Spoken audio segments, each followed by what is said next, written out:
وسراجا منيرا فقد قال الله سبحانه وتعالى في كلامه المجيد وفي فرقان الحميد أعوذ بالله من الشيطان الرجيم بسم الله الرحمن الرحيم إن الذين آمنوا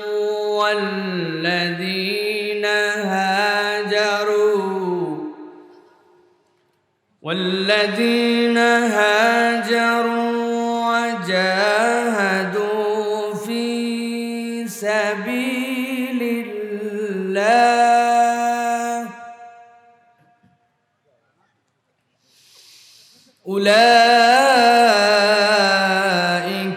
يرجون رحمة الله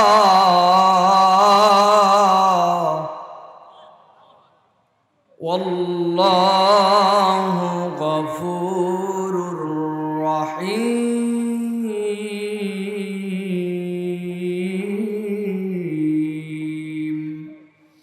وقال الله سبحانه وتعالى إن الله وملائكته يصلون على النبي يا أيها الذين آمنوا صلوا عليه وسلموا تسليما اللهم صل على محمد وعلى آل محمد كما صليت على إبراهيم وعلى آل إبراهيم إنك حميد مجيد اللهم بارك على محمد وعلى آل محمد كما باركت على إبراهيم وعلى آل إبراهيم إنك حميد مجيد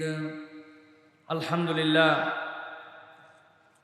নওগাঁর ঐতিহ্যবাহী হাপানিয়া চকবালু ভরা রূপান্তর পাঠাগারের উদ্যোগে আজকের এই পঞ্চম বাৎসরিক তাফসীরুল কোরআন মাহফিলের সুযোগ্য সম্মানিত সভাপতি বিশিষ্ট সমাজসেবক জনাব মোহাম্মদ নুরুল ইসলাম নুরু সাহেব, সহসভাপতিত্ব করছেন জনাব আবু বকর সিদ্দিক সাহেব।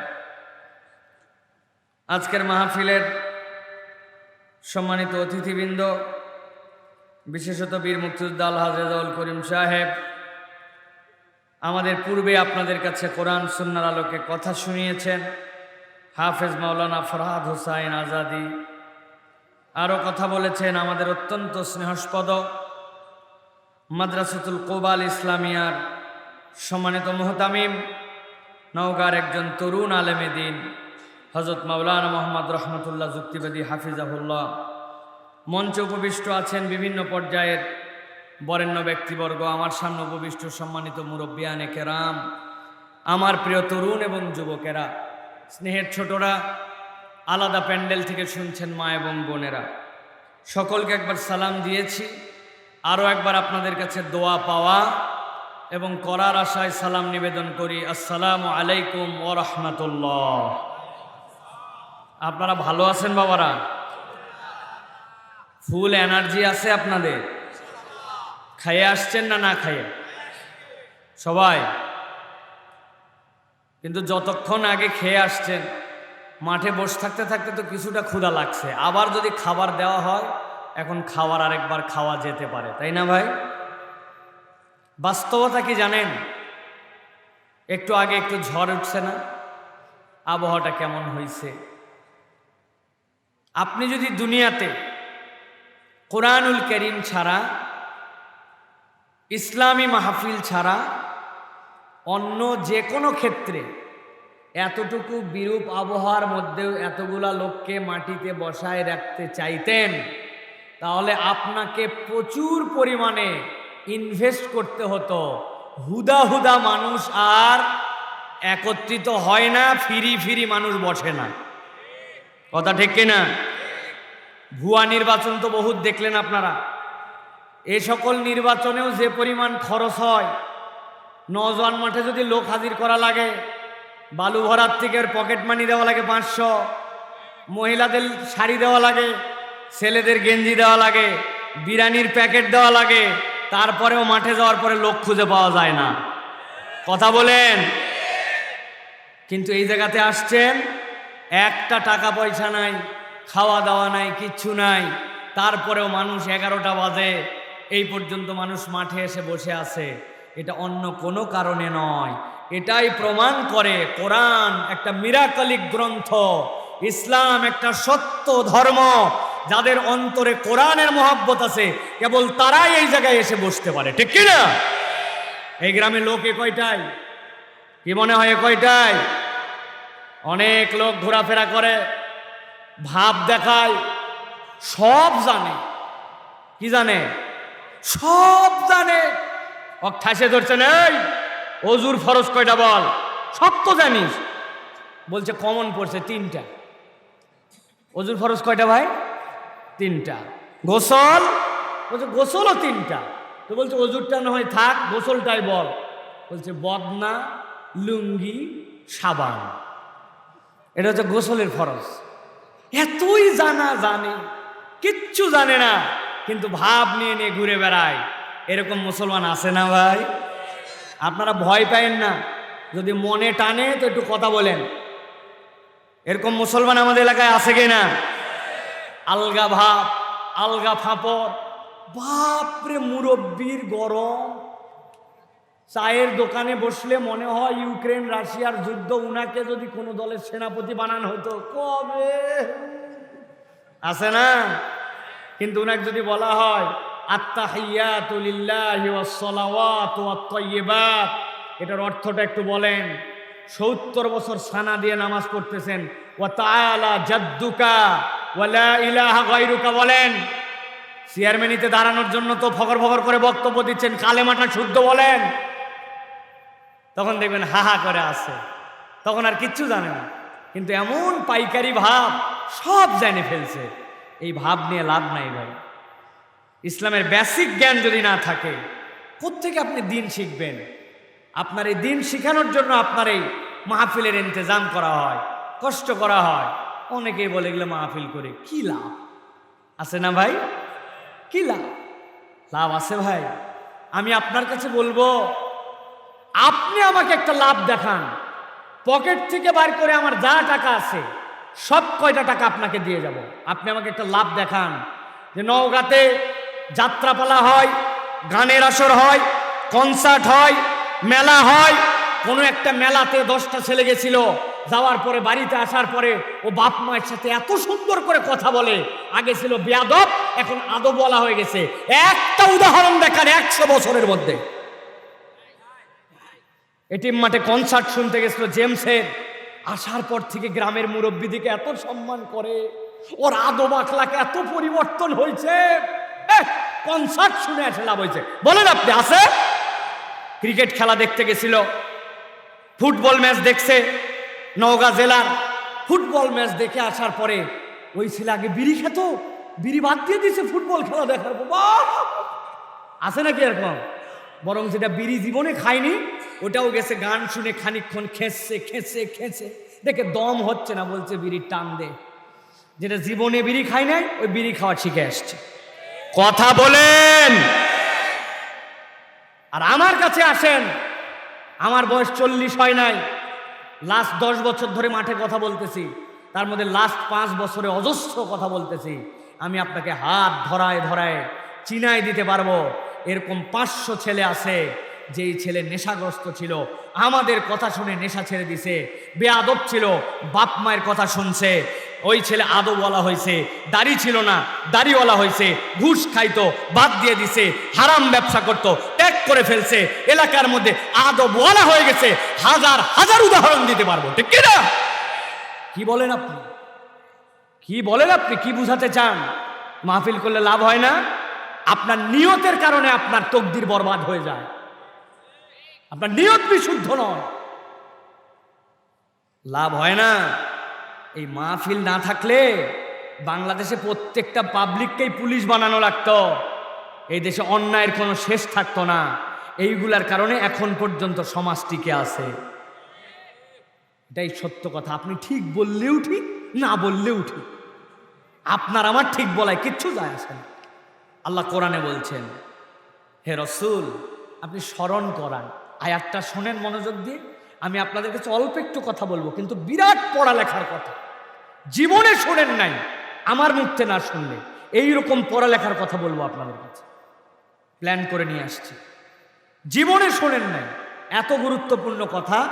ইনশাআল্লাহ আপনাদের কাছে বলবো। আগামীকালকে নওজোয়ান মাঠে মাহফিল আছে, জানেন আপনারা? শাইখ আহমদুল্লাহ আসবে, বাদ আসর চলে যাবেন সব দাওয়াত দিয়ে। প্রিয় ভাইয়েরা, আল্লাহ বলছেন ফাযাক্কির ফাইন্না যিকরা তানফাউল মুমিনিন। হে রাসূল, জানা কথাটাই না আপনি আবার ইমানদারকে বলেন ফাইন্না যিকরা, এই স্মরণ করায় দেওয়াটা তানফাউল মুমিনিন, মুমিনদেরকে উপকার দিবেই দিবে। কে বলছেন? মুখ বন্ধ রাখলে আমি কথা বলবো। আমি আমার নিজের জায়গায় কথা বলতেছি, সবাইকে উচ্চ কণ্ঠে কথা বলতে হবে। কে বলছে? কে বলছে? এখন কথা, আল্লাহ বলেন উপকার দিবে। কি উপকার? হিডেন, আল্লাহ বলে নাই। মুফাসসিররা ব্যাখ্যা করছেন, আপনি যদি কোরআনের কথা শোনেন, আপনি যদি আল্লাহর কথা শোনেন, আপনার যে উপকার আল্লাহ থেকে পাওয়া লাগবে, আল্লাহ আপনাকে ওই উপকারই দিবে। সুবহানাল্লাহ বলেন। আমার বাচ্চাটার অসুখ ভালো হয় না, কত ডাক্তার দেখালাম, রাজশাহী ঢাকা করে আসলাম, হচ্ছে না। আপনি নিয়ত করছেন আমি কোরআন শুনবো, আল্লাহ বলছে উপকার দিবে। আল্লাহ এই কোরআনের বরকতে আমার বাচ্চাকে ভালো করো, আল্লাহ আপনার ওই উপকার দিবে। জমিতে বরকত হয় না, চাষবাস কামাই যা করে হয় না, আপনি আল্লাহর জন্য ডেডিকেটেড হন। ফাইন্না যিকরা তানফাউল মুমিন, আল্লাহ বলছেন ইমানদারদেরকে উপকার দিবেই দিবে। এটা আপনার নিয়তের উপরে। অতএব এই কোরআন শোনার জন্য আসতে হবে প্রিয় ভাইরা। কোরআন শুনলে লস নাই, কোরআন শুনলেই আমাদের জন্য লাভ। কেননা আল্লাহ রাব্বুল আমিন বলছেন এটার মধ্যে এমন নিয়ামত যেই নিয়ামত আর কারো মধ্যে নাই।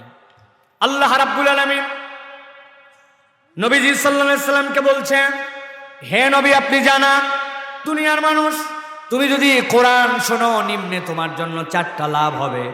কুল ইয়া আইয়ুহান নাস কদ জাআতকুম মাউইযাতুম মির রাব্বিকুম, আল্লাহর পক্ষ থেকে এই কোরআন তোমাদের জন্য একটা প্রেসক্রিপশন। বান্দা প্রেসক্রিপশন দেখে যেরকম কোন ওষুধ খাবে, আগে খাবে না পরে খাবে, কতদিন পর্যন্ত খাবে, কোন পাওয়ারের খাবে, প্রেসক্রিপশনে যেরকম লেখা থাকে, আল্লাহ বলছেন এই কোরআন তোমাদের জন্য মাউইজা। 2 নম্বরে রব্বুল আমিন বলছেন ওয়া শিফাউল লিমা ফিস সুদূর, দুনিয়ার সব কিছুর ডাক্তারি আছে, কিন্তু তোমার অন্তরের ডাক্তারি কেউ করতে পারে না। দুনিয়ায় তোমার বাড়ি আছে, গাড়ি আছে, নারী আছে, টাকা আছে, পয়সা আছে, আল্লাহ বলছেন এইগুলো একটা আল্লাহর কাছে কাজ দিবে না। ইয়াউমা লা ইয়ানফাউ মালু ওয়ালা বানুন ইল্লা মান আতাল্লাহ বিকলবিন সালিম। আল্লাহর কাছে আসার পরে তোমার অন্তর যদি ঠিক না হয়, আল্লাহ বলছেন তোমার একটুকু দাম নাই। আর আল্লাহর নবীকে দিয়ে আল্লাহ বলছেন তোমার ওই অন্তরকে যদি জান্নাতের ফিটনেস ওয়ালা বানাতে চাও, কোরআন ছাড়া তোমার অন্তর বানানোর কোনো রাস্তা নাই। আল্লাহ বলছেন 3 নম্বরে, এরপরে তোমার জন্য এই কোরআনটা হচ্ছে হুদা। হুদা মানে হচ্ছে আলো। হুদা মানে কি? কথা বলেন। হুদা মানে পথ প্রদর্শন, আলো। আমি মাঝে মাঝে উদাহরণ দেই, দুনিয়ায় যত আলো আছে সব আলোগুলা পরনির্ভরশীল। দুনিয়ার নিজের কোনো আলোর নিজের পাওয়ার নাই। আপনি বলবেন আমি পিটিভি চালাই না, আমি সৌর বিদ্যুৎ চালাই, তো সূর্য না থাকলে তো আপনার বাড়িতে ওই আলো জ্বলবে না, ঠিক কিনা? কিন্তু একমাত্র আলো কোরআন, যেটা আপনার মধ্যে এমনভাবে আল্লাহ সেট করায় দিবেন, যার সাথে কোরআন আছে তার সাথে আলো আছে। কোরআনওয়ালাকে আল্লাহ কখনো জাহান্নামে দিবে না। 4 নম্বরে রব্বুল আমিন বলছেন হুদাও ওয়া রাহমাতুল লিল মুমিনিন।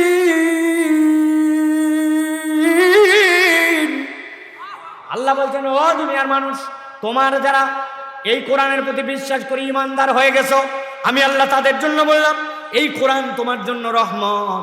কোরআন দুনিয়াতে তোমার রহমত, কবরে তোমার রহমত, হাসরের দিনে রব্বুল আলামিন এই কোরআনকে তোমার পক্ষে আল্লাহর সাথে ফাইট করতে লাগাই দিবেন, ক্ষমতাও আল্লাহ দিবেন।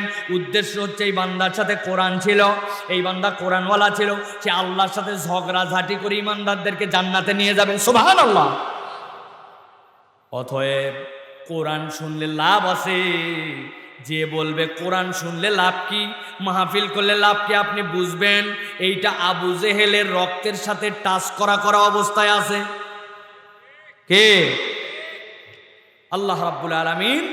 এই জন্য আমাদেরকে কোরআনের পক্ষে থাকার তৌফিক দেন, বলেন আল্লাহুম্মা আমিন। আমি আজকে আপনাদের কাছে সংক্ষিপ্ত একটা বিষয়ের উপরে কথা বলবো, হার্ড কথা, কিন্তু বুঝে নিয়ে বাড়িতে যেতে হবে আপনাদেরকে। রাজি আছেন ইনশাআল্লাহ? কারা কারা রাজি আছেন দেখে 2 হাত তোলেন। শক্ত করে 2 হাত তুলতে হবে, সোজা। বালু ভরার দিকে হাত সোজা করা মানে কি এইরকম? এইরকম হাত সোজা মানে এইরকম না, বুক টান দেন। 2 হাত তোলে, এই ছেলে 2 হাত তোলে। মুরব্বির কি হয়েছে পিছনে? চাচা হাত তোলেন, সোজা করেন, হাত শক্ত করে তোলেন, সোজা সোজা। হ্যাঁ, কেবল হয়েছে। দেখেন তো ডানে বামে কারা আছে। হাতে সমস্যা থাকলে ভিন্ন কথা, তাছাড়া টান করে তুলতে হবে। তুলছেন? পিছন দিকে একটু টানা দেন, পিছনে টানা দেন। ওই যে মুরব্বি কি হয়েছে, হেলান দিয়ে আছে ওই মুরব্বি পিছনে, হলুদ টুপি, তুলছে হাত। হ্যাঁ, হাত তোলেন, সোজা করেন, ডানে বামে নড়াচড়া দেন। নড়াচড়া দিছেন, হাতটা সোজা করেন, সোজা সোজা সোজা। এর গলাটা পরিষ্কার করেন। হয়নি? ভালো করে আজকে ট্রেনিং দেন। এই সবুজ শার্ট, এই সবুজ পাঞ্জাবি কই কই যায়? কই যান আপনি? হাত সোজা করেন। সোজা করছেন? এই 2 জন বসে কি ব্যাপার? হাত সোজা হয়েছে, গলাটা পরিষ্কার করেন।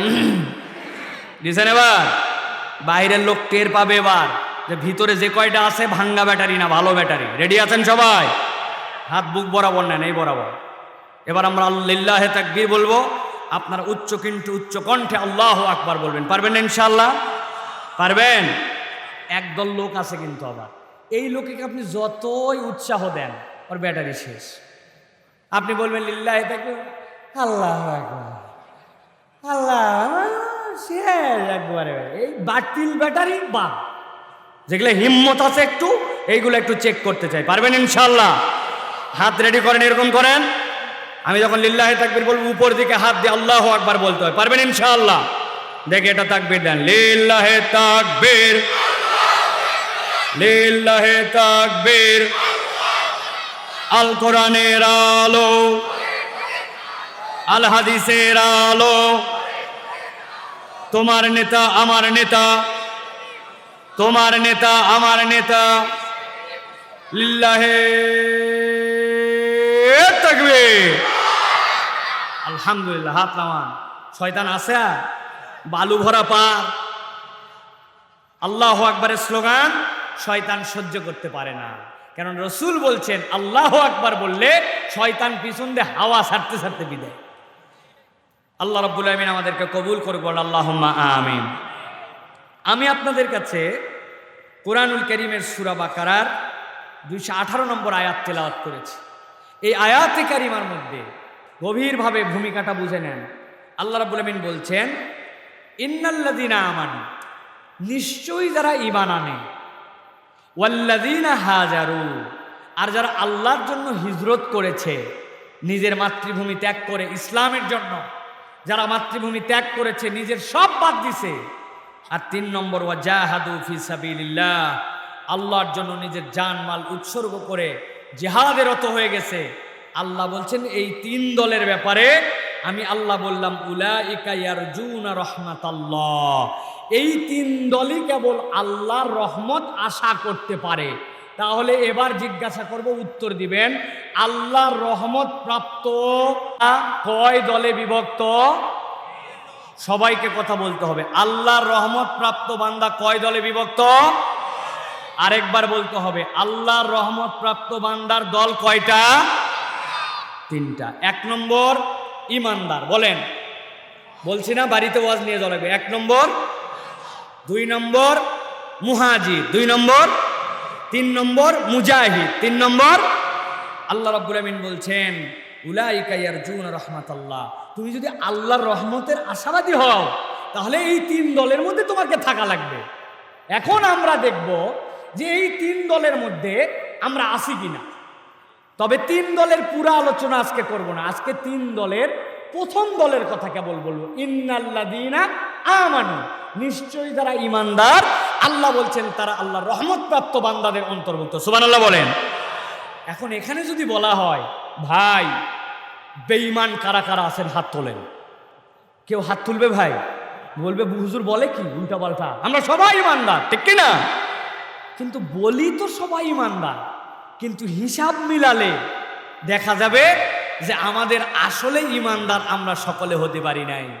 আমাদের বাংলাদেশে একটা মুখরোচক ডায়লগ আছে, কথাগুলো ভালো করে মাথার মধ্যে ঢুকায় নেন। আমার আল্লাহ এক, আমার রসুল এক, আমার কোরআন এক, আমার কেবলা এক, অতএব আমি পাক্কা ঈমানদার, পাক্কা মুসলমান। কথা ঠিক তো না ভাই? কথা ঠিক? ভালো করে বুঝেন। আল্লাহ এক, নবী এক, কোরআন এক, কাবা এক, এ কথা বলার বাইরে কোনো লোকই নাই, কিন্তু তারপরেও সকলে প্রকৃত ঈমানদার হতে পারে না। একটা উদাহরণ দিব, এরপরে আলোচনায় ঢুকবো। নওগাঁতে ভাটা, ইটের ভাটা দেখছেন এরকম? এখানে কয়জন লোক আছে বাইরে ইটের ভাটা আছেন আপনারা? একটু হাত তোলেন। ইটের ভাটা দেখেন, এরকম কোনো লোক আছে না কেন? ইটের ভাটা। এবার আমার সাথে দিবেন যদি মিলে যায়। দেখেন তো ইট কিভাবে বানায়। ইট যদি আমি যেভাবে বলতেছি এভাবে বানাই তাহলে আমার সাথে সাড়া দিবেন, আর না হলে আমাকে ধরায় দিবেন। প্রথমে মাটি নরম করার পরে ওই মাটিগুলো একটা ছাঁচের মধ্যে ফেলে, ওই ছাঁচটাকে আস্তে করে বাইর করে রোদের মধ্যে কয়দিন শুকায়, শুকানোর পরে ইটের ভাটার মধ্যে নেওয়ার পরে ইটগুলা গাঁথে, এরপরে চারিদিক থেকে আগুন লাগায়, আগুন লাগানোর পরে 7 দিন 8 দিন 10 দিন যেই পর্যন্ত আগুন দেওয়া লাগবে আগুন দেয়, এরপরে রেস্ট দেয়, এরপর আস্তে করে ওই ইটগুলা হয়ে যায়, বের করে। এইভাবেই তো ইট বানায়। সবাই একমত? এই যুবক ভাইয়ের একমত? এবার দেখেন কাঁচা মাটি, একই ছাঁচ, একই দিন ঢুকালো, একই দিন বার করলো, কিন্তু যখন বের হলো তখন ইট সবগুলো একরকম হয় না। ইট বের হয় 4 ধরনের। কয় ধরন? এক ধরন ইট হচ্ছে পিকেট, ওই বেঁকা হয়ে বাড়াইছে, ওর কোনো গাঁথনিতে কোনো সুযোগ নাই, বেঁকা হওয়ার কারণে ওকে ঝাঁকি মেশিনের মধ্যে ফেলে আস্তে করে খোয়া বানায়। একই মাটি, একই শ্বাস, একই পুরানো, একই বের করা, কিন্তু হচ্ছে পিকেট। আরেকটা হয় পিকেট, ওর নাম ঝামা। কি নাম? পুকুরের মধ্যে ফেলে দিল, ভুস করে ভাসে ওঠে। শীতের দিনে নিয়ে আসার পর গোড়ালি ডললে পা পরিষ্কার হয়। আছে না ভাই? একই মাটি, একই শ্বাস, একই দিন ঢুকানো, একই দিন বের করা, কিন্তু ওর নাম হচ্ছে ঝামা। আছে না? আরেকটা আছে 2 নম্বর, একই মাটি, একই দিন ঢুকানো, বের করছে, কিন্তু ও ভালো করে পড়ে নাই।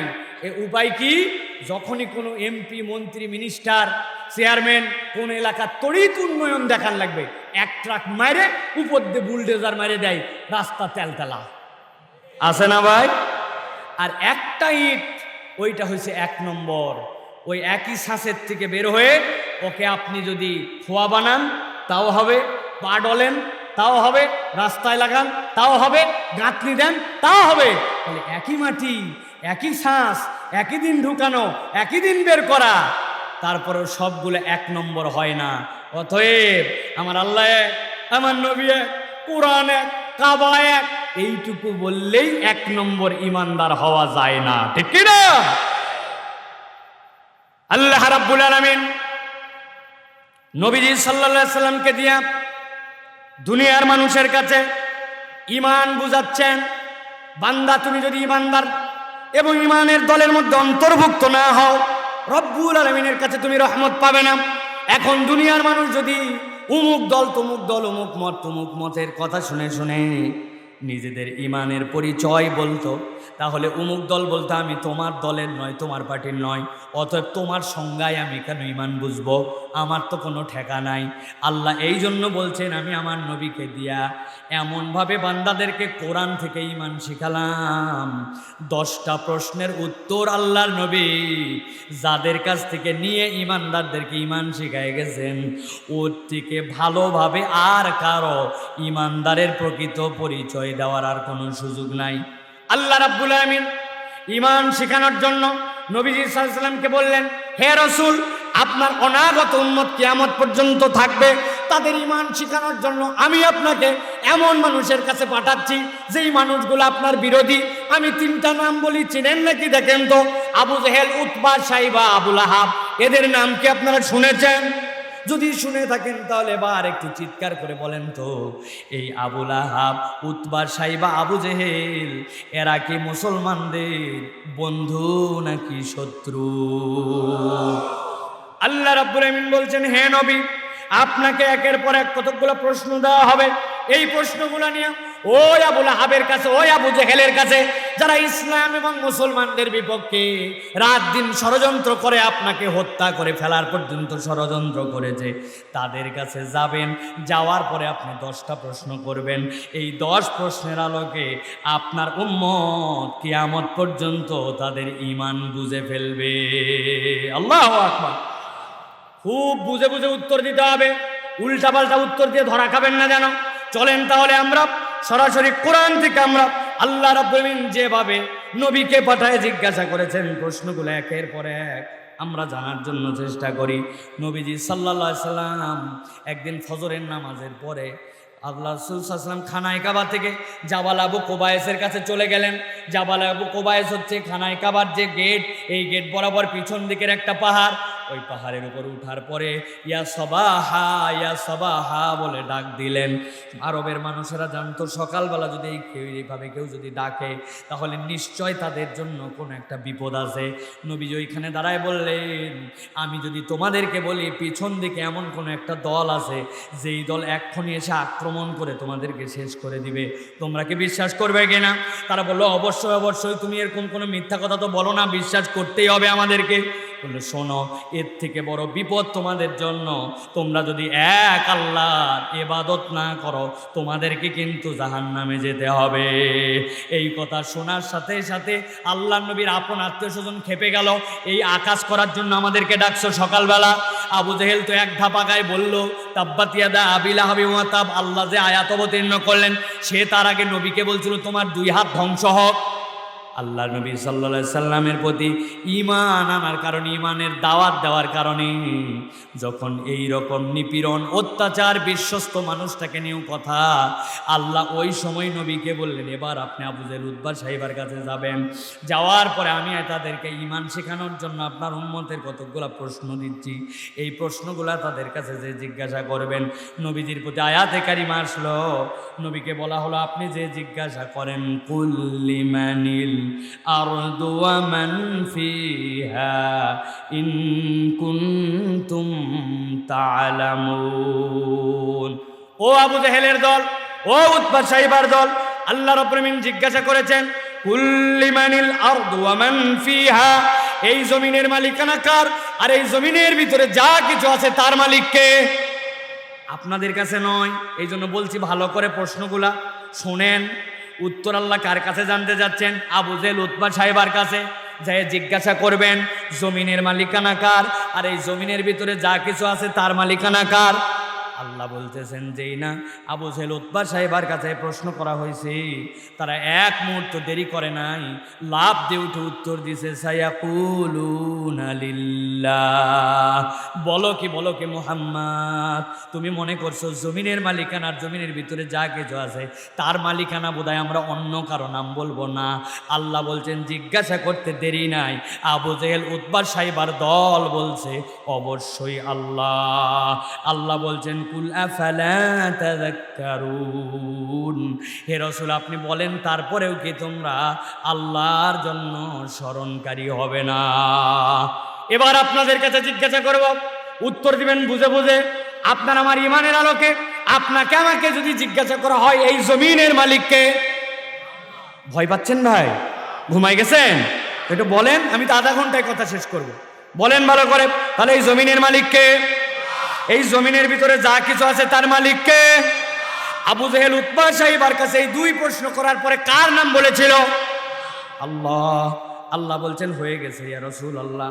এবার আল্লাহ রাব্বুল আলামিন আবার নবীজির প্রতি আয়াতে কারিমা দিলেন, বলেন হে রাসূল আপনি আবার যাবেন, এবার কার কাছে যাবেন? কয়েকদিন আগেই নবী করিম সাল্লাল্লাহু আলাইহি সাল্লামের বিখ্যাত সাহাবিয়া, প্রথম শহীদ ইসলামের হযরতে সুমাইয়া রাদিয়াল্লাহু তাআলা আনহা, হযরতে সুমাইয়া তার পিতা সহ তার স্বামী সহ সন্তান সহ ঈমান আনছেন। খানায় কাবার চত্বরে আসছে, আবু জেহেল জিজ্ঞাসা করছে, শুনলাম তুই নাকি তোর বংশ সহ ঈমান আনছিস। এমন তেজোদ্দীপ্ত এক মহিলা লাফ দিয়ে উঠে বলছে, তোমার বাপেরটা খায়ে পরে আনি নাই, আমারটা খায়ে পরে ঈমান আনছি, তোমার কাছে উত্তর দেওয়া লাগবে কেন? আল্লাহু আকবার। সহ্য হয় নাই। আবু জেহেল হাতের মধ্যে বর্ষা ছিল, নিক্ষেপ করে দিয়েছে। হযরতে সুমাইয়ার লজ্জাস্থান ভেদ করে পাড়ায় গেছে। হযরতে সুমাইয়া ইসলামের ইতিহাসে প্রথম শহীদ। এত কঠিন অবস্থা চলতেছে মক্কায়। আল্লাহ বলছেন যান এবার ওই আবু জেহেল উতবা সাহিবার কাছে যাওয়ার পরে জিজ্ঞাসা করতে হবে। কি জিজ্ঞাসা? আল্লাহ বলছেন যাওয়ার পরে জিজ্ঞাসা করবেন, কুল মার রব্বুস সামাওয়াতিস সাবঈ ওয়া রব্বুল আরশিল আযীম সায়াকুলুনা লিল্লাহ কুল আফালা তাত্তাকুন।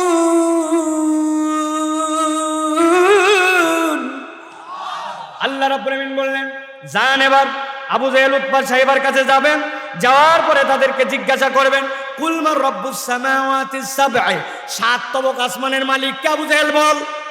আর জিজ্ঞাসা করবেন ও রব্বুল আরশিল আযীম, তোমরা যে ঈমান আনার কারণে আমাদেরকে এত অত্যাচার করতেছ, আরশে আযীমের মালিককে?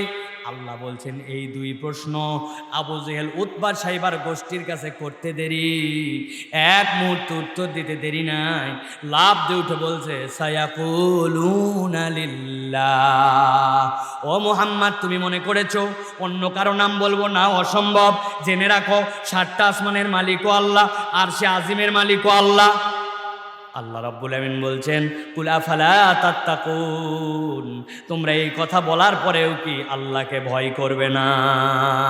এবার আমার নওগাঁর মুসলমানদেরকে জিজ্ঞাসা করব, জেনে থাকলে বুঝে থাকলে বলেন তো সাতটা আসমানের মালিক কে? আপনার আমার রব কে? আরশে আযীমের মালিকানা কার? এই প্রশ্নের উত্তরে আবু জেহেল কার নাম বলছিল? কার নাম? আল্লাহ রাব্বুল আলামিন নবীজি সাল্লাল্লাহু আলাইহি সাল্লামকে বললেন, ইয়া রাসূলুল্লাহ, হাবিবাল্লাহ, চারটা প্রশ্নের উত্তর তারা দিয়ে ফেলছে। এবার আপনার কাছে কঠিন ধরনের তিনটা প্রশ্ন নিয়ে যাওয়া হবে। যেই প্রশ্ন তিনটা যে কোনো মানুষ দুনিয়ার বুকে থতমত লেগে যাবে। ইমানদাররা পর্যন্ত একটু পেঁচায় পোছায় যদি প্রশ্ন করা হয়, উত্তর দেওয়ার ক্ষেত্রে তারা বিব্রত হয়ে যেতে পারে। নবীর প্রতি ওহী আসলো, ওহী আসার পরে পড়া হলো, এবার আপনি যাবেন, যাওয়ার পরে ওই আবু জেহেল উতবা সাহিবার দলের কাছে জিজ্ঞাসা করবেন তারা কারা। এই তো কিছুক্ষণ আগে হযরতে বেলাল রাদিয়াল্লাহু তাআলাকে ধরে আনছে, আনার পরে বলছে তুমি তোমার গোলাম, তোর বাপ গোলাম, তোর বংশ গোলাম, তোর এত ফুটানি কেন, তোর ঈমান আনা লাগবে কেন? এক্ষুনি বলা হচ্ছে তুই ঈমান থেকে বের হ। হযরতে বেলাল এমন টাইট মুসলমান, কথা শোনে না। হযরতে বেলালকে সাথে সাথে একটা উটের সাথে বেঁধে দিছে। বেঁধে দেওয়ার পরে উটের নাকের মধ্যে আমাদের গরু যেরকম বেশি ডিস্টার্ব করলে, বলদ গরু হলে নাক ফুটা করে দেয়, দেওয়ার পরে দড়ি বেঁধে দিলেও টাইট হয়ে যায়। ওই উটেরও দড়ি ছিল নাকে বাঁধা, দড়িটা ছিঁড়ে দিছে। দেওয়ার পরে পাটা বেঁধে দিছে একটা দড়ি দিয়া উটের পিছনের পায়ের সাথে। মক্কার এবড়ো থেবড়ো রাস্তায় সাইয়েদিনা বেলালকে নিয়ে যখন উট ছুটে গেছে, গায়ের গোস্তগুলা উঠে হাড্ডি পর্যন্ত ঘষা খেয়ে খেয়ে মক্কার অলিগুলি দাগ হয়ে গেছে। যখন তার হুঁশ নাই, সেন্স নাই, ইমানের কারণে এরকম কষ্ট, ওই সময় বলা হচ্ছে আবু জেহেল উতবা সাহিবার কাছে যান। আপনার উম্মতের যারা ইমান শিখতে চায়, ইমানের পাঠ আছে এর মধ্যে। যাওয়ার পর আল্লাহর নবীর ওহী আসলো, বলে জিজ্ঞাসা করবেন যে কি জিজ্ঞাসা করবেন?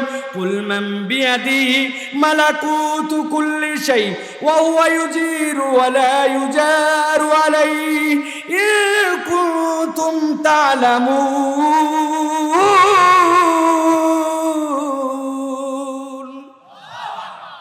যাওয়ার পরে জিজ্ঞাসা করবেন কুল মান বিয়াদিহি মালাকুতু কুল্লি শাই, এত তো ক্ষমতা দেখাও, বলো তো সকল ক্ষমতার মালিক কে? আরে না, আপনাদের কাছে না, বলছি না, বুঝে উত্তর দিবেন। আবু জাহেল উতবা সাহেবের কাছে জিজ্ঞাসা করা হচ্ছে কুল মান মালাকুতু কুল্লিকুম, কুল মান বিয়াদিহি মালাকুতু কুল্লি শাই, সকল ক্ষমতার মালিক কে? আর জিজ্ঞাসা করবেন ওয়া হুয়া ইউজির ওয়া লা ইউজার, কার কাছে তোমাদের আশ্রয় চাওয়া লাগে আর কে কারো কাছে আশ্রয় চায় না বলো? এত যে গরম মারো, এত যে দাপট দেখাচ্ছ, কিছু হলেই বিপদে পড়লেই কার কাছে আশ্রয় চাওয়া লাগে? আর একজনই আছে দুনিয়াতে যার কারো কাছে আশ্রয় চাওয়া লাগে না, উনি সকলকে আশ্রয় দেয়। তোমরা যারা ইমানের কারণে এরকম কষ্ট দিচ্ছ, উত্তর দাও তিনি কে?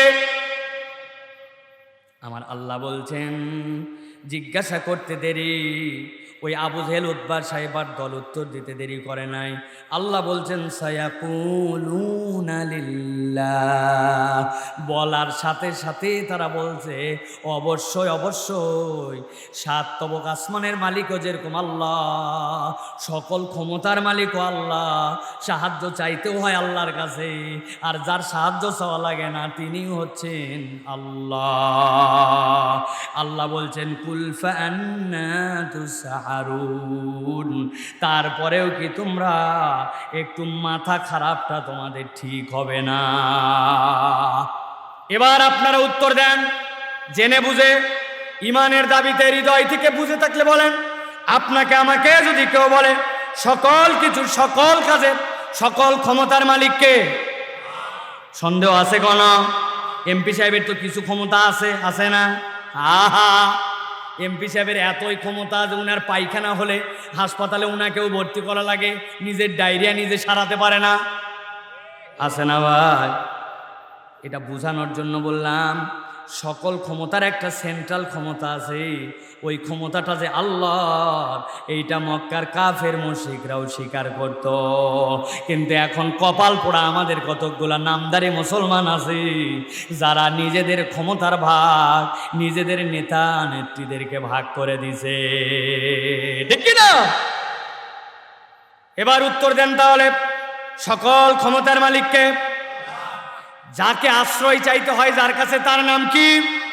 যার কারো কাছে আশ্রয় নিতে হয় না তিনি কে? আপনাদের আমাদের যে উত্তর দিলাম আল্লাহ, আবু জেহেল উতবা সাহেবার কাছে প্রশ্ন করার পরে তারাও কার নাম বলেছিল? প্রশ্ন কয়টা গেছে মনে আছে? 7টা। কয়টা? 7টা গেছে। ভালো করে খেয়াল করেন। আমার আল্লাহ রাব্বুল আমিন বলছেন, এবার হে রাসূল আপনি আপনার উম্মতের জন্য ফাইনাল 2 দফায় 2টা প্রশ্ন নিয়ে যাবেন। আবু জেহেল উতবা সাহেবারা এর আগ পর্যন্ত যা উত্তর দিছে ওইগুলার মধ্যে নানান ফাঁক ফোকর বের করতে পারে, কিন্তু এমন 2টা প্রশ্ন আপনার পক্ষ থেকে তাদের কাছে দেওয়া হবে। এই প্রশ্নের উত্তর তারা কি বলে কিয়ামত পর্যন্ত আমি কোরআনে সংরক্ষিত করে রেখে দিব, যাতে আপনার উম্মত এখান থেকে তাদের ঈমানের বার্তাটা বুঝে নেয়।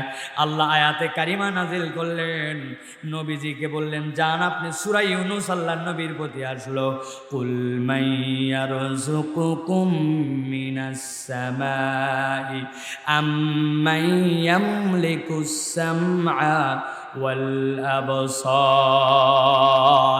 এবার 3টা প্রশ্ন নিয়ে যাবেন মক্কার মানুষের কাছে, এর থেকে কঠিন প্রশ্ন কিছু নাই।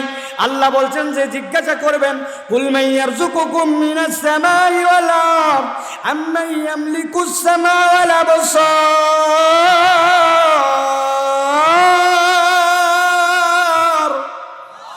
যাওয়ার পরে জিজ্ঞাসা করবেন, এই মক্কার লোকেরা, ডানে দেখো পাথর, বামে দেখো পাথর, সামনে দেখো পাহাড়, পিছনে দেখো পাহাড়, আপনার আমার যেরকম মাটি আর মাটি, মক্কায় যারা গেছেন তারা দেখবেন পাথর আর পাথর, পাথর আর পাথর। আল্লাহ বলছেন এই আবু জেহেল উতবা সাহেবার দল, জিজ্ঞাসা করলাম আসমান জমিন থেকে তোদের রিজিকের ব্যবস্থা করে কে? এইটা জানা থাকলে তোমরা তার নাম বলো। তোমাদের রিজিক দাতাকে? জিজ্ঞাসা করা হচ্ছে তোমাদের, আপনার আমার এই জমিতে ফসল হওয়া বড় সহজ। রাস্তাতে করে ধান নিয়ে যাচ্ছেন, যাওয়ার পরে আপনি একটু ধানের বীজ তলায় বিছন বুনবেন, কিন্তু ওই চাঙ্গারি যেটা ছিল ওটার থেকে কিছু ধান পড়ে গেছে, রাস্তার পাশ দিয়ে ওইগুলো প্যালপালায় উঠে গেছে একা একাই, ঠিক কিনা? কিন্তু আরবে এত কঠিন। আল্লাহ বলছেন আসমান জমিন থেকে তোমাদেরকে রিজিক দেয় কে? আর দুইটা প্রশ্ন করলাম, আম্মাই ইয়ামলিকুস সামআ ওয়াল আবসার, তোমার এই চোখ দিয়ে দেখার ক্ষমতা দিল কে? আর এই কান দিয়ে শোনার ক্ষমতা দিছে কে? এত অঙ্গ প্রত্যঙ্গ থাকার পরেও আল্লাহ কেন চোখের কথা বললেন? আল্লাহ কেন কানের কথা বললেন?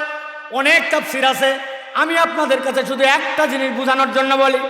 আপনার আমার চোখ, আপনার আমার কান যে কত বড় বিস্ময়কর সৃষ্টি, আপনি বোঝেন নাই। দুনিয়াতে মানুষের চলার জন্য তিনটা পার্ট। একটা হচ্ছে তার ইনপুট, কিছু নিতে হয় কমান্ড ভিতরে, এরপরে তার প্রসেসর, সেটাকে আপনার ব্রেনে বিন্যাস করে, এরপরে আপনার আউটপুট, যেটাতে আপনি কাজে রূপান্তর করেন। ধরেন কথার কথা বললাম, আপনার গায়ের মধ্যে একটা মশা কামড় দিছে, আপনার অনুভূতিটা প্রথমে ব্রেনে যেতে হবে, এরপরে ব্রেন আপনাকে বলবে হাত দিয়ে ওই মশাকে মারো। এই যে আপনার ইনপুট আর আপনার প্রসেসর আর আউটপুট। বান্দার জীবনে আপনার চোখ আর কান যদি না থাকে, বান্দার ইনপুট বলে কিছুই থাকবে না। আপনি যদি শেষে দুই কান ধরেন, চোখ বন্ধ করেন, আপনার দুনিয়াটা কবর কবর মনে হবে। আপনার এই চোখের এমন দাম, কানের এমন দাম।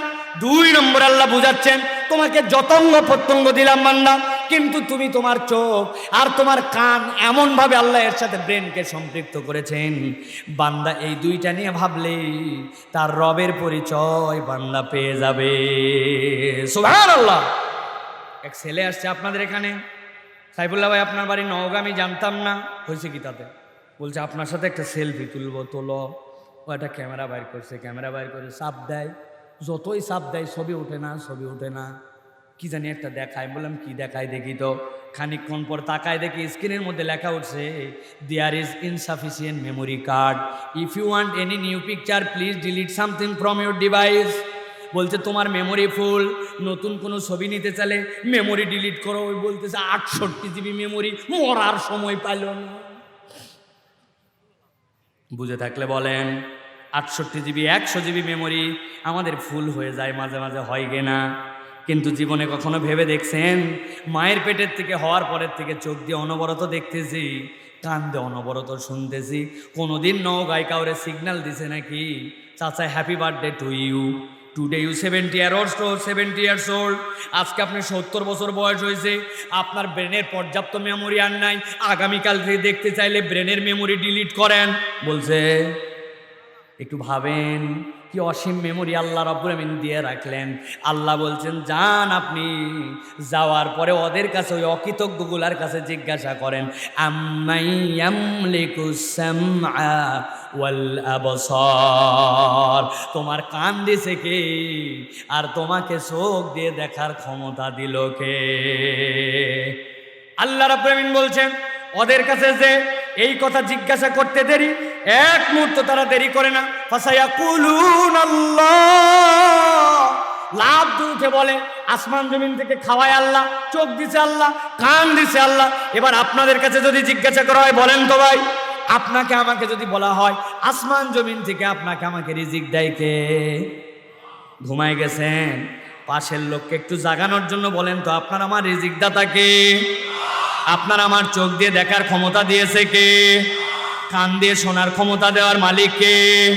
অন্ধ বানাতে পারে কে? বোবা বানাতে পারে কে? আবার মানুষ আবু জেহেল উতবা সাহেবের কাছে এই প্রশ্ন করার পরে কার নাম বলেছিল? আর মাত্র 2টা প্রশ্ন। আল্লাহ রাব্বুল আমিন বলছেন এতক্ষণ পর্যন্ত জিজ্ঞাসা করা হয়েছে জমিনের মালিককে, জমিনের ভিতরে যা কিছু আছে তার মালিককে, আরশে আযমের মালিককে, 7 আসমানের মালিককে, রিজিক দেয় কে, ক্ষমতার মালিককে, চোখ দিছে কে, কান দিছে কে। কিন্তু সব প্রশ্ন সামারি। এবার দুইটা প্রশ্নের মধ্যে এই দুইটা প্রশ্ন তাদের কাছে করবেন।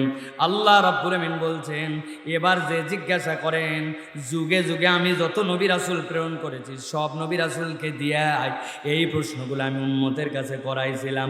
উম্মতের যারা মাতব্বর ছিল, যারা আল্লাহকে মানত না, তাদের কাছে জিজ্ঞাসা করা হয়েছিল। আল্লাহর নবীর প্রতি ওহী আসলো, নবী যে যে জিজ্ঞাসা করলেন, ওয়ামাই ইউখরিজুল হাইয়া মিনাল মাইতি ওয়া ইউখরিজুল মাইতা মিনাল হাই ওয়ামাই ইউদাব্বিরুল আমর ফাসায়াকুলুনাল্লাহ ফাকুল আফালা তাত্তাকুন। ও আবু জাহেল, উতবা, সাইবা, যেই প্রশ্ন তাদের কাছে দেওয়া হলো, এই প্রশ্ন হযরতে মূসা আলাইহিস সালাম ফেরাউনের কাছেও নিয়ে গিয়েছিলেন। ফেরাউন বড় গলায় ঘোষণা দিয়েছিল, আনা রব্বুকুমুল আলা, আমার থেকে বড় কোনো রব নাই। বলছিল কিনা? কোন দাপটে বলছিল? মূসা আলাইহিস সালাম যাই বলছেন, তাই নাকি? হ্যাঁ, আমি তো আপনার দলে আছি, খালি দুইটা প্রশ্ন আছে। কি রে? আমার দলেই চলে আসছে, তাহলে দুই বলো বলো বলো। বলে, আপনি যা কি জীবন দিতে পারেন? হ্যাঁ হ্যাঁ। মারতে পারেন? হ্যাঁ হ্যাঁ। এইটা আমার একটু দেখান। ডাক দিয়ে যায়, আমার জেলখানায় এমন কোনো কয়েদি আছে নাকি যেইটার এখনো বিচার হয় নাই? আর একটা এরকম ফাঁসির বিচার হয়ে গেছে, এরকম আছে নাকি? শত শত আছে, ধরে নিয়ে আসো। যেইটার ফাঁসি আজকে রাত্রে হবে। ওরা জিজ্ঞাসা করছে, ফেরাউন তোর আজকে ফাঁসি হবে জানিস? বলে, হ্যাঁ। বলে, আমি তোকে জান ভিক্ষা দিয়ে দিলাম, যা তোর জান মুক্ত করে দিলাম, তোর ফাঁসি হবে না। এই যে মূসা, দেখো জীবন দিছি। মূসা আলাইহিস সালাম, দারুণ ব্যাপার, জীবন দিয়ে ফেলছেন, মাশাআল্লাহ। বাকিটা দেখান। বলে, এই তোর বিচার? বলে, আমার এখনো কেস আসে নাই, কিন্তু গণগ্রেপ্তারের মধ্যে ধরে নিয়ে আসা হয়েছে, প্রয়োজন অনুযায়ী আমাকে ফাঁসানো হবে। তাই নাকি? বলে, একটা তলোয়ার দাও তো। কিসের বিচার, কিসের কি? এক কোপে কল্লার থেকে ধর নামাই দিছে, দেখো একটার জীবন দিছে আর একটার মারছি। মূসা আলাইহিস সালাম 90% ক্লিয়ার। 100% দেখালাম, 90% মানে? বলে, না, যেইটা ধরের থেকে কাল্লা আলাদা করে নিচে ফেলালেন ওইটা তো আপনার সামনেই পড়ে আছে। ওরে খালি আবার একটুখানি ওই ধরের সাথে কাল্লাটা জোড়া দিয়া আপনার নামে একটু ডাকতে বলেন। সাথে সাথে খেলা শেষ। বেশি বেশি কথা বলো, মুখে মুখে কথা বলো, তর্ক করো, গরম মারে। দেখবেন যখন হুজুরদের সাথে লজিকে যুক্তিতে পারে না, তখন উল্টা গরম মারে, পাওয়ার দেখায়, ঠিক কিনা? যত লোকরে ফাঁসানো হয়, আপনি মনে করেন এগুলো এমনি ভাষায়, যুক্তিতে পারে না, বিবেকে পারে না, তখন কি করবে? তখন আটকানো লাগে, আছে কি না? আল্লাহ রাব্বুল আলামিন বলছেন, গভীর মনোযোগ, কথা শেষের দিকে ভালো করে বোঝেন। যাওয়ার পরে জিজ্ঞাসা করছে, আবু জেহেল, বলো জীবন দেয় কে? আর বলো তোমাদেরকে মারে কে? আর উত্তর দাও, ওয়ামাই ইউদাব্বিরুল এই বিশ্ব ব্যবস্থায় যা কিছু আছে এর পরিচালনার দায়িত্ব কার? আবু জেহেল, উতবা, সাহেবা বলছে, তুমি আমাদেরকে ঠকানোর জন্য আসছো। বারবার উল্টাপাল্টা প্রশ্নে ভালো করে শোনো। কদ সিন সাউফা, এটা করিবের জন্য আছে, ঠোঁটের মাথায় রেডি আছে। আল্লাহ বলছেন, সাথে সাথে তারা উত্তর দিয়েছে, ফাসায়াকুলুনাল্লাহ ফাকুল আফালা তাত্তাকুন।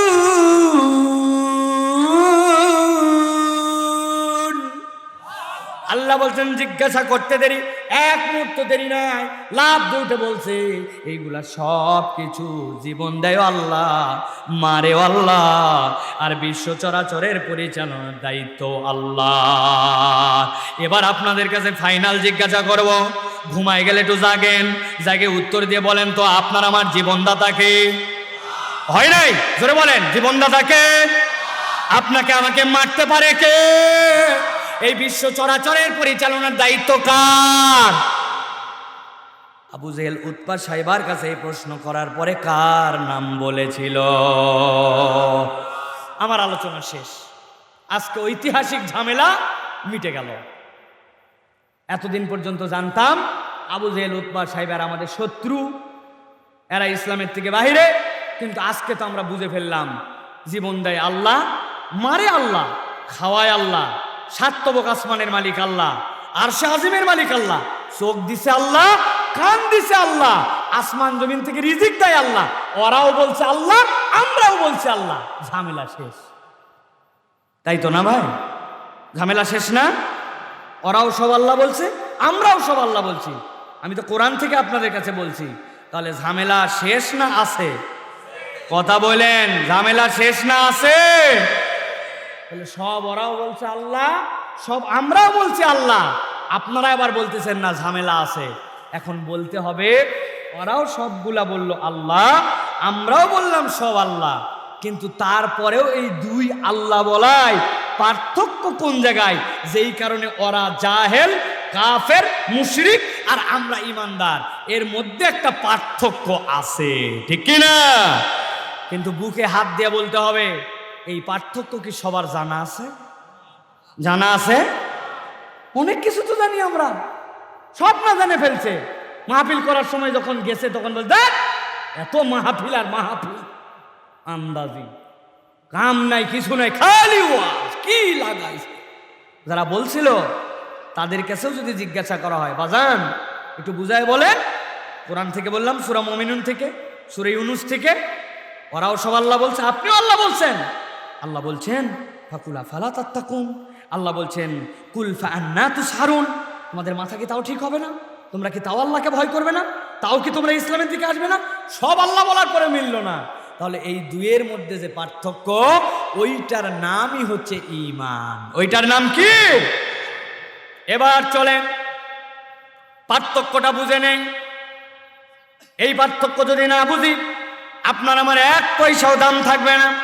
আল্লাহ রাব্বুল আলামিন বলছেন, এবার আবু জাহেল উতবার সাহেবের কাছে যাবেন, যাওয়ার পরে জিজ্ঞাসা করবেন, তোমরা যখন রিহলাতা শীতাই ওয়া সয়ফ, দুই কালে তোমরা ব্যবসা করতে যাও, এক সময় ইয়ামেনে যাও আর এক সময় সিরিয়ায় যাও। সিরিয়ায় ব্যবসা করতে যাবে, উটটা যেটা নিছে ওই উটটা খানার কাবার চত্বরে নিয়ে আসছে।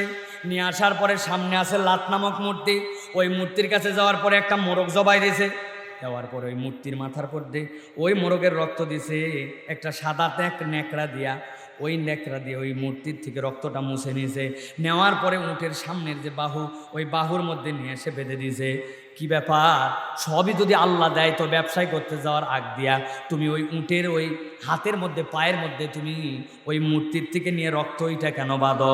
বলে আরে তুমি কি মনে করছো ওই কি ওই মূর্তি কি আমাদেরকে এই ব্যবসা দেয় নাকি? অসম্ভব ব্যাপার, যাও কেন তাহলে? বলে ওই মূর্তির কাছে এমনি এমনি যাই নাই, ও আল্লাহর বড় একটা পয়গম্বর, ওই পয়গম্বরের প্রতিকৃতি, আল্লাহর বড় প্রিয় পাত্রের প্রতিকৃতি, ওর কোনো ক্ষমতা নাই, কিন্তু ওর কাছে যদি একটা মান্যত দেই ও খুশি হয়, ও খুশি হলে আল্লাহ খুশি হয়। আল্লাহ দেয় কিন্তু একটু লাতের মাধ্যম দিয়ে আমাদেরকে দেয়। মানাতের কাছে গেছে, এক বাটি দুধ ঢেলে দিছে, দুধ নেওয়ার পরে সেখান থেকে কিছু তুলছে, বাচ্চাটাকে খাওয়ায়। কি ব্যাপার? বলে বাচ্চার অনেক দিনের অসুখ ভালো হয় না, এই জন্য তাকে এটা খাওয়াই। এই মানাত কি তোর বাচ্চাকে ভালো করে নাকি? তুই না বললি আল্লাহ সব করে? বলে আল্লাহ করে, কিন্তু এইটা এমন একটা আল্লাহর প্রিয় মাহবুব, তার প্রিয়তার কারণে তার কাছে একটা মান্যত দিলে আল্লাহ খুশি হয়। আল্লাহ খুশি হলে আল্লাহ দেয়, কিন্তু এই মানাতের মাধ্যমে দিয়ে দেয়। হবলের কাছে গেছে, সন্তান অনেক দিন হয় না, তার কাছে একটা ছাগল মান্যত দিয়া বলে সন্তান দেওয়ার ক্ষমতা কি ওই হবলের নাকি? না না না। যাও কেন? বলছো আল্লাহর উমুক পয়গম্বরের প্রতিকৃতি, তারে মান্যত দিলে তারে খুশি করলে আল্লাহ খুশি হয়। আল্লাহ দেয় কিন্তু ওর মাধ্যম দিয়ে একটু দেয়, এই জন্য তার কাছে যায়।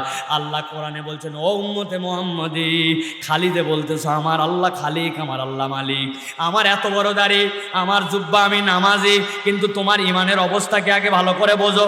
আল্লাহ কোরআনে বলছেন, ওয়াল্লাযীনা ইত্তাখাযু মিন দুনি আউলিয়া মা না'বুদুহুম ইল্লা লিয়ুকাররাবুনা ইলাল্লাহি যুলফা। আল্লাহ বলছেন ওদের কাছে জিজ্ঞাসা করলে ওরা বলে আমরা তাদের কাছে চাই না, তারা দিতে পারে না, তবে তাদের কাছে এই জন্য যাই তারা আল্লাহর বান্দার মাধ্যমে একটু আমাদেরকে নিকটবর্তী বানায় দেয়। আল্লাহ বলছেন এই ঈমান যদি তোমার থাকে, তুমি যত আল্লাহ খালিক বলো, আল্লাহ মালিক বলো, আল্লাহ জীবনদাতা বলো, আল্লাহ মরণদাতা বলো, তোমার ঈমান যদি এইটা হয়, তোমার হাসর নাসর আবু জেহেলের সাথেই হবে। আমাদের এলাকায় এরকম মুসলমান আছে নাকি ভাই? আহা, ব্যবসাটা অনেকদিন ভালো যাচ্ছে না, চলে যাচ্ছে মাজার শরীফে, অনেকদিন ধরে সন্তান ভালো হচ্ছে না, চলে যাচ্ছে রাজশাহীর শাহ মাকদুমে, চলে যাচ্ছে বগুড়ার মহস্থান করে, আছে কিনা? আপনি ইমানদারের দাবি নিয়ে বসে আছেন, বড় দাড়ি, বড় টুপি, বড় জুব্বা, আপনি মনে করছেন দিন আপনি একাই বুঝে ফেলছেন। এত সোজা নয়। আমার মসজিদে আসছে, হুজুর দোয়া করা লাগবে। কিসের জন্য? বলে আমার নতুন 3টা বাস ছাড়বো, এই বাসগুলা রাস্তায় উঠাবো, একটু দোয়া করে দেন। চলেন, যাওয়ার পরে দেখি বাসের সামনে লেখা আল্লাহর নামে চলিলাম, নিজ দিয়ে লেখা হযরত বাবা শাহজালাল, দরজার পাশে লেখা বাবা বগদাদি। বললাম কি ব্যাপার, আল্লাহর নামের সাথে সাথে এইগুলা? বলছে হুজুর আর বলেন না, ঋণ করে বাস কেনা, রাস্তাঘাটের যে অবস্থা, ড্রাইভার হেল্পাররা যে বেয়াদব, কোথায় যায় লাগায় দেয়, ওই জন্য আল্লাহর নামের সাথে বড় বড় 2টা ওলির নাম দিয়েছে যাতে একটু নজরে নজরে থাকে। বুঝে থাকলে বলেন তো, কেউ যদি আল্লাহর নামের সাথে ইবাদতের মধ্যে এরকম কাউকে ওসিলা বানায়, তাহলে ওই ব্যক্তির কি ঈমান থাকবে? থাকবে? আমরা বাঙালি হচ্ছি। কি হয়েছে বাঙালি হয়ে? আমরা মঙ্গল শোভাযাত্রা করতেছি। মঙ্গলের মালিক আল্লাহ, তার কাছে মঙ্গল চাইতে হয়। আর তুমি এমন পাগল ছাগলের পাগল ছাগল, হুতুম পেঁচা, বানর, কুত্তা, বিড়াল, ল্যাংটা মানুষের পাছা, ওইগুলা মাথার মধ্যে নিয়ে আবার ক্লারিফাই করতেছেন, না না না, আমরা কি এর দ্বারা মঙ্গল চাচ্ছি না।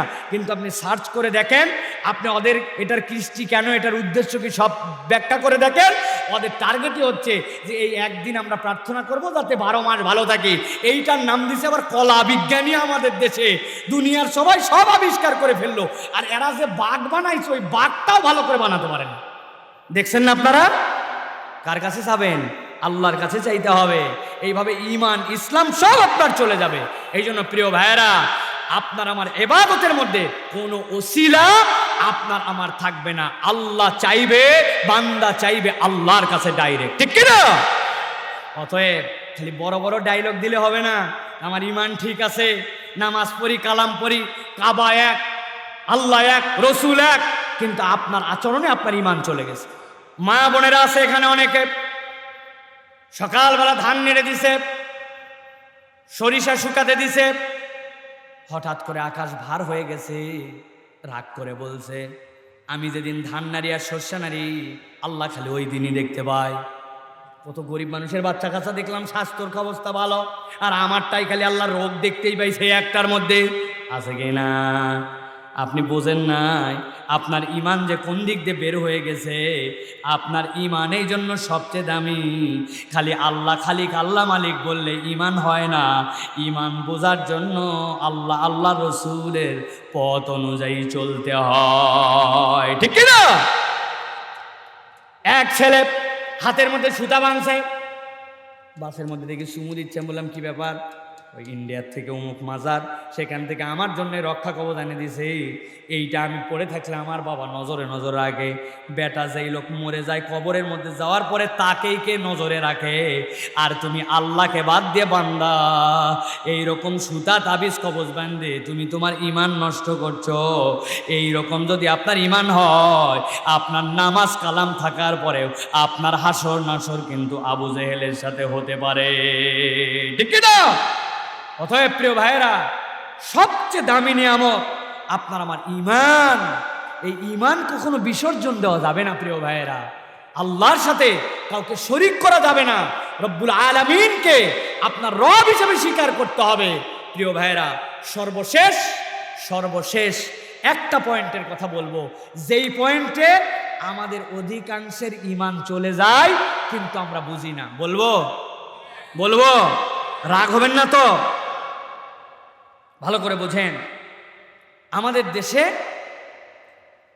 নামাজ পছন্দ করা মুসলমান, রোজা পছন্দ করা মুসলমান, হজ পছন্দ করা মুসলমান আছে, কিন্তু আমাদের দেশে আল্লাহর সকল বিধিবিধান, আল্লাহর হুকুমই যে শ্রেষ্ঠ, এইটা স্বীকার করার মুসলমান নাই। বুঝছেন কথা? বুঝেন নাই? নামাজ মেনে নিবে, রোজা মেনে নিবে, কিন্তু যদি বলা হয় যদি আপনি রাস্তার যে খোয়া বালু খাইছেন, ব্যাংক যে হরিলুট করে ফেলছেন, জনগণের টাকা যে মাইরে দিছেন, 3 নম্বর করে ভোট করে 1 নম্বর বুলি হওয়াইছেন, মিথ্যা কথা, এগুলো ধরা পড়ার পরে বিচার হবে। আসেন আপনার বিচারটা কোরআন সুন্নাহর আইন অনুযায়ী হোক, রাজি হবে? বলবে না ভাই 1450 বছর আগের হাত কাটা মাটা বিধান ওগুলো আমাদের পছন্দ না। জেনা করে একজন ধরা পড়ছে, পরকিয়া করে ধরা পড়ছে, মদ গাঁজা খেয়ে ধরা পড়ছে, কোরআনে তার বিচার আছে, আছে কি না? বলবে না ওইগুলা পাথর মাথর মারা 1450 বছর আগে বিধান, এগুলো আর আমাদের সমাজে চলে না। নামাজ খুব পছন্দ, রোজা খুব পছন্দ, কিন্তু আল্লাহর অর্থনীতি, আল্লাহর সমাজনীতি, আল্লাহর রাষ্ট্রনীতি পছন্দ না, আছে কি না? এই কথা শুনলে এখানে অনেকের মন খারাপ হচ্ছে। অনেকে বলতেছে এই হুজুর তো মনে করছিলাম কোনো দল টল করে না, এখন দিকে একটু খোঁসায় খোঁসায় দলের কথা বলে। এটা কোনো দলের কথা নয়, এটা ইমানের কথা। এই ইমান বিশুদ্ধ না করলে আপনার নামাজ রোজা আপনাকে মুক্তি দিতে পারবে না, ঠিক না? ভালো করে বুঝে নেন। আপনি কি বলছেন? আমানতু বিল্লাহি ওয়া মালাইকাতিহি ওয়া কুতুবিহি বলছেন না? বলেন আমার সাথে, বলেন আমানতু বিল্লাহি, জোরে বলেন আমানতু বিল্লাহি ওয়া মালাইকাতিহি ওয়া কুতুবিহি ওয়া রুসুলিহি। মানে কি? আমি ঈমান আনছি এই কিতাবের ভিতরে যা কিছু আছে সব কিছুর উপরে। কবে আল্লাহর বিধান কায়েম হবে আমার জানা নাই, কবে আল্লাহর সমাজে আল্লাহর অর্থনীতি আসবে জানা নাই, কিন্তু আল্লাহর অর্থনীতি সেরা অর্থনীতি, আল্লাহর বিচার নীতি সেরা বিচার নীতি, আল্লাহর রাষ্ট্রনীতি সেরা রাষ্ট্রনীতি। এইটার প্রতি আপনাকে ঈমান আনতেই হবে। এটা না হলে আপনার ঈমান নাই। বাঁচার একটা উপায় আছে, বলে দিব? বলবো? খুব সহজ বুদ্ধি। আল্লাহর কাছে এখন থেকে বলবেন আমানতু বিল্লাহি ওয়া মালাইকাতিহি ওয়া কিছু কিছু কুতুবিহি, অথবা বলবেন আমানতু বিল্লাহি ওয়া মালাইকাতি যদ্দুর বুঝি তদ্দুর কুতুবিহি। হবে তো কাজ না? বাটাম সমান করে দিবে একবারে। এই জন্য মনের থেকে, চেতনার থেকে পরিবর্তন ঘটান। কবরে যাওয়ার পরে কোন পার্টি কোন মার্কা জিজ্ঞাসা করবে না, যত বড় লাট সাহেব হন। কবরে শোয়ানোর পরে মান রব্বুকা ওয়া মা দীনুকা ওয়া মান নাবিয়ুকা এটা জিজ্ঞাসা করা হবে। ওয়া মা মারকাউকা হাল আনতা নৌকাউকা ওয়া ধানের শিশুকা, এগুলো শুনবে না। অতএব ঈমানটা মজবুত করেন, দ্বীনের পক্ষে আসেন, কোরআন সুন্নাহর পক্ষে কথা বলেন। আল্লাহ আমাদেরকে বোঝার তৌফিক দান করুন, বলেন আল্লাহুম্মা আমিন। আমি অবাক হয়ে যাই, সারা দেশে যেখানে যাই লুকিয়ে লোকারণ্য মানুষজন পাগলের মতো আসে, আর আমাদের এলাকার মানুষ কোরআনের টান নাই তাদের হৃদয়ের মধ্যে, ঘরের মধ্যে শুয়ে আছে। বছরে একদিন আয়োজন হয়, ক্রিটিসাইজ করে, বাঁকা কথা বলে। এটা যৌক্তিকপূর্ণ কথা নয়। আল্লাহ আমাদেরকে হেদায়েত দান করুন, বলেন আল্লাহুম্মা আমিন। আমি আপনাদের কাছে আবার সামারি করে দেই 1 মিনিটে। তাহলে আল্লাহর রহমত প্রাপ্ত দলের অধিভুক্ত কয় দল? ভুলে গেছেন কয় দল? ইন্নাল্লাযীনা আমানু ওয়াল্লাযীনা হাজারু ওয়া জাহাদু ফি সাবিলিল্লাহ। আমাদের ঈমান যদি ঠিক করতে পারি ইনশাআল্লাহ আল্লাহর কাছে মুক্তির একটা ব্যবস্থা আমাদের হবে। এই জন্য ভাই শিরিক করা যাবে না, কোনো পীর মাজার কারো কাছে চাওয়া যাবে না। কোনো পীর মাজার এরা আমাদেরকে তরাতে পারে না, একমাত্র তরানেওয়ালা হচ্ছেন আল্লাহ, ঠিক কি না? অতএব আল্লাহর দিকে আমাদের মুখাপেক্ষী হতে হবে। ইয়াকা না'বুদু ওয়া ইয়াকা নাস্তাঈন। আল্লাহ আমাদেরকে তার দ্বীনের উপরে থাকার তৌফিক দেন, বলেন আল্লাহুম্মা আমিন। তাহলে আজকের থেকে আমরা শপথ নিব যে আমরা আল্লাহ এবং বান্দার মধ্যে কোনো ওসিলা মানতে রাজি নাই। ইবাদত হবে নিরেট আল্লাহর জন্য। রাজি আছেন ইনশাআল্লাহ?